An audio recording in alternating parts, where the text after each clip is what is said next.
déclaration des organisations de la société civile spécialisées sur les questions énergétiques sur le projet de loi relatif à la mise en œuvre du projet Grand Inga. Nous, organisation de la société civile spécialisée sur les questions énergétiques et le monitoring du projet Grand Inga, réunis ce mercredi 8 avril 2026 et le 4 juin 2026 dans le cadre du think tank organisé par la coalition des organisations de la société civile pour le suivi des réformes et de l'action publique en sigle et ses partenaires pour analyser les textes du projet de loi relatif à la mise en œuvre du projet Grand Inga.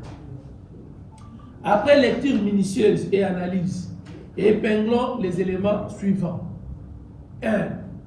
De la pertinence d'une loi spécifique sur le projet Grand Inga. Il existe une loi sectorielle qui régit le secteur de l'électricité en RDC qui venait d'être révisée en février 2025. Étant entendu qu'il existe déjà sur le site d'Inga les centrales de Inga 1 et Inga 2 et que l'énergie de ces infrastructures avait même été exportée en son temps, notamment en Afrique du Sud, ça nécessitait l'adoption d'une loi spécifique démontre en suffisance l'impertinence et l'inopportunité de la démarche entreprise. Il y a lieu de rappeler que dans le passé, il y a eu un projet de loi sur le projet Grand Inga qui a été soumis au Parlement à l'époque et avait été rejeté au motif qu'il existe déjà un cadre légal sur l'électricité qui prend en charge ce projet. Cet argument reste encore valable aujourd'hui. 2. Du caractère dérogatoire du projet de loi. Ce projet de loi est très dangereux dans la mesure où il déroge à toutes les autres lois sectorielles, loi relative au secteur de l'électricité, loi code foncier, code forestier, loi sur la conservation de la nature, loi relative aux finances publiques, code des investissements, etc., etc., en vigueur dans notre pays, sans démontrer en quoi ces dernières constituent un obstacle pour le développement du projet Grand Inga. Ce faisant, il y a risque de création d'une zone juridique d'exception, ce qui est inacceptable. 3. De la considération du fleuve Congo principalement comme ressource économique. Le projet de loi présente le fleuve Congo essentiellement comme une source d'hydroélectricité, de croissance économique et d'exploitation énergétique.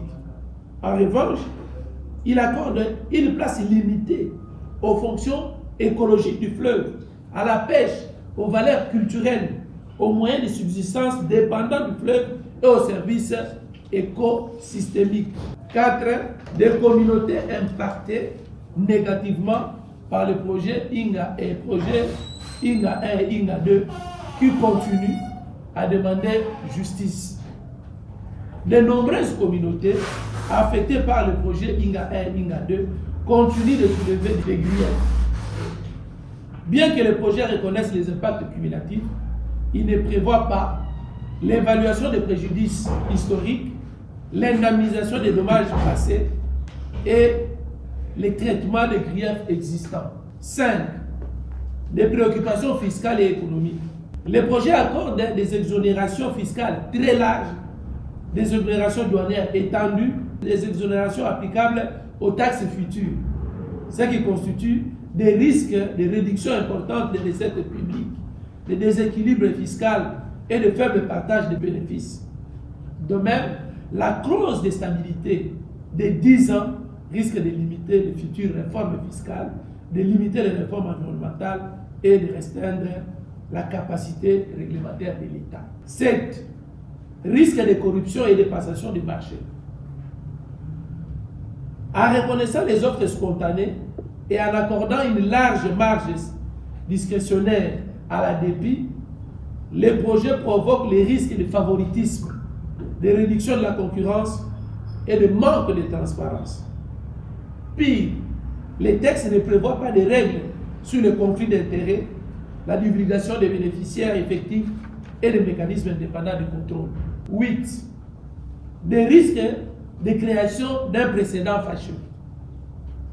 Il existe plusieurs autres grands projets stratégiques qui viennent avec le même élan de provoquer des réformes tendant à l'adoption d'autres lois spécifiques. Par exemple, l'accord de partenariat stratégique entre la RDC et les USA, le couloir vert, etc., etc. In fine, c'est toute la législation nationale qui risque d'être balayée par des lois spécifiques calquées sur des projets spécifiques. Les quelques aspects positifs répertoriés devraient faire l'objet d'un texte réglementaire spécifique tel qu'un décret. En revanche, le projet de loi contient beaucoup d'éléments qui les rendent inutiles et dangereux. L'octroi aux investisseurs des exonérations fiscales et parafiscales totales pour une durée de 10 ans sans évaluation responsable entraînera des manques à gagner énormes pour les trésors publics national, provincial et local. 9. Des pouvoirs illimités reconnus à la DPI-RDC. Le projet de loi reconnaît à l'Agence pour le développement et la promotion du projet Grand Inga, à l'article 9, le pouvoir sans limite pour déterminer le cadre du projet, les lancements, les suivis et le contrôle des qualités des études et les travaux de chaque phase du Grand Inga, la sélection des partenaires privés ainsi que l'octroi et la gestion des concessions, la gestion et l'utilisation optimale de l'eau du bassin de retenue, ce qui risque de créer une insécurité juridique aux conséquences incalculables et favoriser la corruption. 10. De la politisation de la mise en œuvre du projet Grand Inga et du manque de redevabilité. Le projet de loi reconnaît un rôle prépondérant au personnel politique. En effet, il institue un organe dénommé Conseil stratégique, composé du président de la République, du gouvernement et de la DPI, pour superviser la mise en œuvre et donner l'orientation sur le projet Grand Inga. Le président de la République préside déjà le Conseil des ministres. Il préside également le Conseil stratégique. La DPI, qui est un service du président de la République, est appelée à siéger encore dans cet organe. Qui sera alors redevable des actions de la DPI? En conclusion, pour les organisations de la société civile, si le Parlement tient à ces projets, notamment pour les quelques points positifs identifiés ça et là, les organisations que nous sommes, nous lui recommandons de faire plutôt une mesure réglementaire, comme je l'avais bien indiqué. Car pour nous, ce projet de loi est inopportun.